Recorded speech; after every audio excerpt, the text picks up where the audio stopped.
Pada kesempatan kali ini kita akan membahas mengenai jenis administrasi. Dari yang pertama adalah administrasi publik. Dalam administrasi publik, pokok kajian yang dibahas adalah 3 elemen utama dalam sebuah negara. Ketiga elemen tersebut yaitu lembaga legislatif, eksekutif, dan yudikatif. Dalam kajiannya, administrasi publik mengaitkan ketiga elemen utama negara tersebut dengan beberapa peraturan dan kebijakan yang berhubungan dengan publik, tujuan negara, serta etika yang menjadi acuan penyelenggara negara. Nah, administrasi publik ini dapat juga dikatakan sebagai administrasi negara. Dari awal mula kemunculan konsep administrasi publik ini adalah gagasan dari sebuah esai yang dibuat oleh Woodrow Wilson yang judulnya Introduction to Study Administration. Dalam pelaksanaannya, administrasi publik ini akan selalu berhubungan dengan birokrasi, termasuk pada peraturan dan pelaksana peraturan tersebut. Nah, ini adalah sering dikaitkan dalam sebuah negara ya, administrasi yang dibuat untuk kepentingan negara. Administrasi yang kedua adalah administrasi niaga. Definisinya adalah salah satu ilmu yang mempelajari bagaimana seorang dapat bekerja sama dengan pihak lain agar tujuan yang mereka inginkan dapat tercapai. Administrasi ini disebut juga sebagai administrasi bisnis.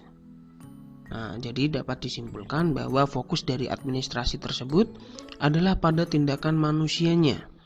Dengan demikian, maka di dalam administrasi tersebut juga meliputi suatu objek, suatu subjek, dan cara yang akan digunakan untuk mencapai tujuan dari keduanya. Nah, biasanya administrasi bisnis ini atau administrasi niaga ini ada di dalam suatu perusahaan, di mana dalam perusahaan ini seorang manajer akan bekerja sama guna untuk mencapai tujuan perusahaan.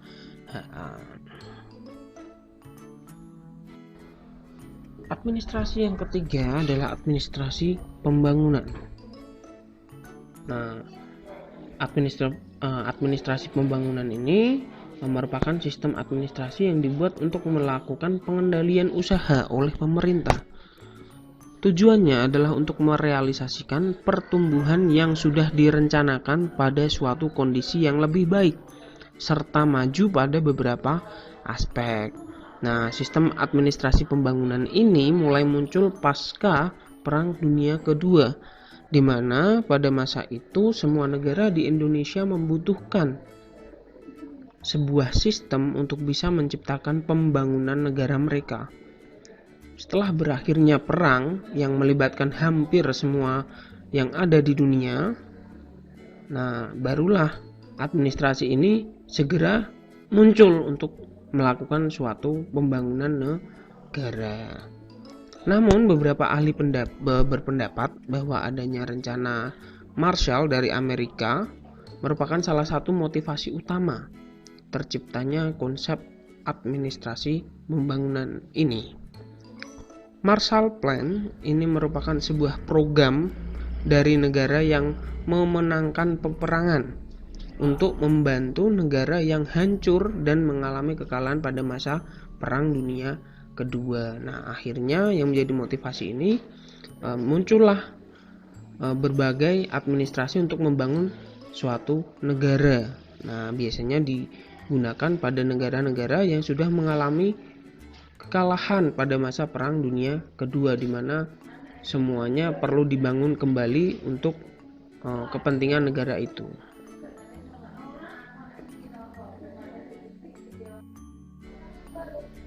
Jenis administrasi yang keempat adalah administrasi kependudukan.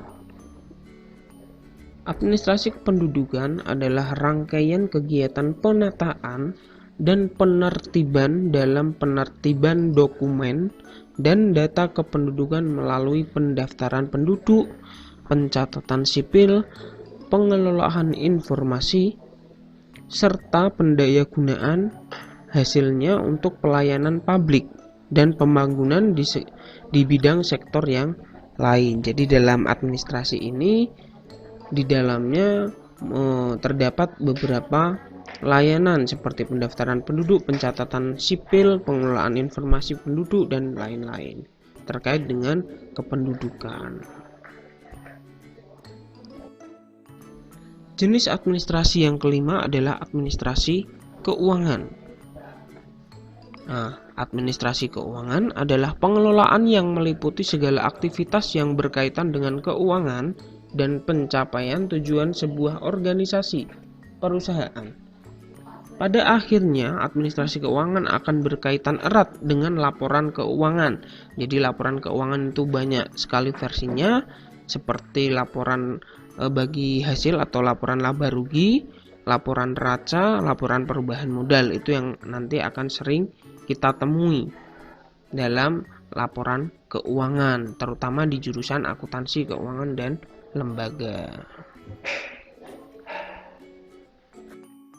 Berikutnya ada administrasi pendidikan.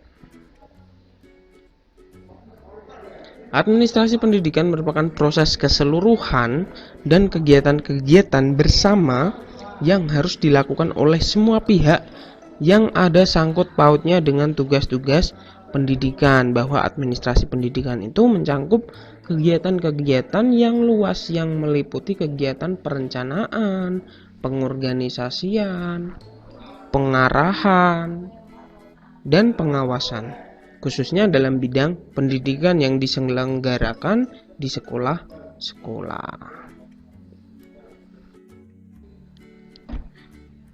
Yang terakhir adalah administrasi lingkungan. Administrasi lingkungan ini merupakan sebuah rangkaian kegiatan yang dilaksanakan pemerintah dan masyarakat yang tujuannya untuk mewujudkan wawasan lingkungan serta tanpa mengesampingkan kualitas manusia dan lingkungan.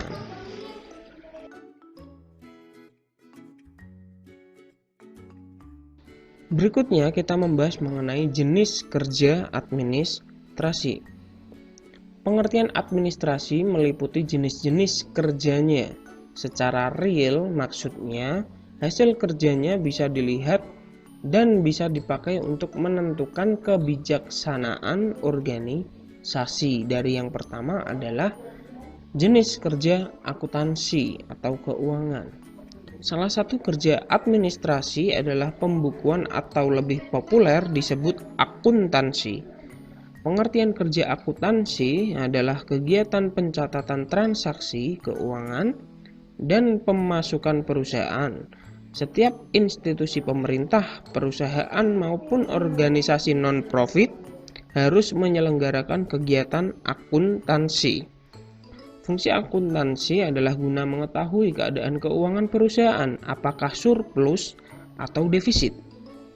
Sangat riskan kalau sebuah organisasi tanpa adanya laporan keuangan, apalagi organisasi profit.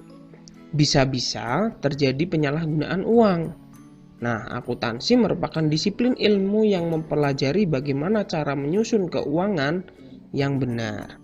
Ilmu akuntansi dipelajari sebagai bagian dari ilmu ekonomi keuangan, dan ilmu akuntansi menjadi pelajaran wajib, terutama di fakultas ekonomi. Orang-orang yang memiliki keahlian di bidang akuntansi dan sudah lulus dari pendidikan profesi akuntansi disebut akuntan. Ilmu akuntansi dasar bisa dipelajari di luar pendidikan formal. Banyak lembaga pendidikan non-formal yang menawarkan pendidikan kilat akuntansi dasar kepada masyarakat umum. Jadi dalam suatu kerja administrasi keuangan ini banyak sekali melakukan suatu pencatatan dalam transaksi keuangan, sehingga nanti akan disusun menjadi sebuah laporan-laporan yang gunanya untuk pengambilan keputusan dari setiap perusahaan.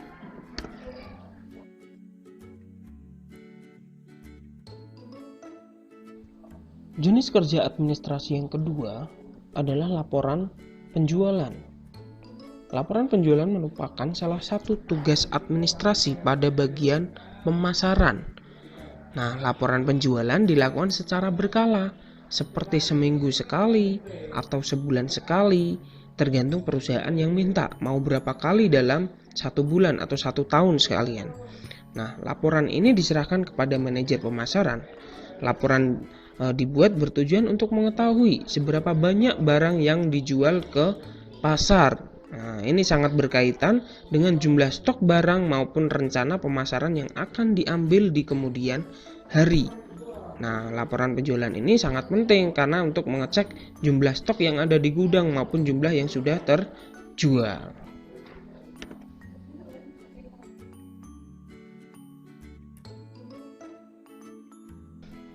Jenis kerja administrasi yang ketiga adalah inventory.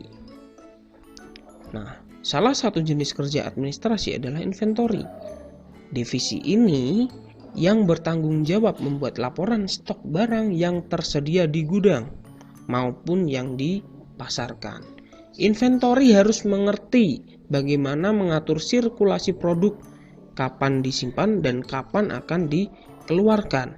Jadi setiap barang yang keluar dan barang yang masuk harus dicatat dalam bahan ajar.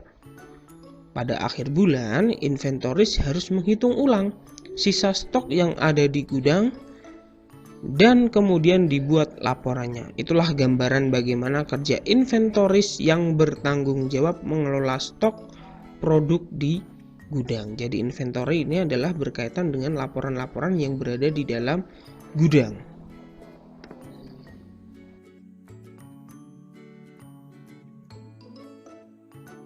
Jenis kerja yang keempat adalah rekam medis. Rekam medis merupakan salah satu kegiatan administrasi yang ruang lingkupnya berada di rumah sakit maupun klinik kesehatan. Melakukan kerja rekam medis tak sembarang orang bisa mengerjakan. Hanya tenaga ahli yang memiliki sertifikasi medis dan diakui tentunya dan pengetahuan di bidang rekam medis.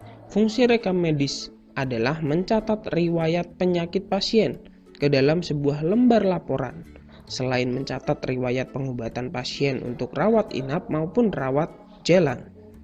Tujuan rekam medis ini adalah sebagai pertimbangan untuk tindakan medis yang akan diambil nantinya, menentukan cara pengobatan dan masih banyak lagi. Yang berhak membaca rekam medis adalah dokter dan perawat. Rekam medis merupakan standar baku administrasi rumah sakit, dokter praktek, maupun klinik pengobatan. Jadi kalau kalian pernah sekali ke rumah sakit, nah pasti ada rekam jejaknya. Atau ke klinik terdekat kalian pasti ada rekam jejaknya atau rekam medisnya, di mana kalian pernah sakit apa di situ, tanggal berapa, semuanya dicatat dalam suatu administrasi. Nah, itulah yang dikatakan sebagai rekam medis.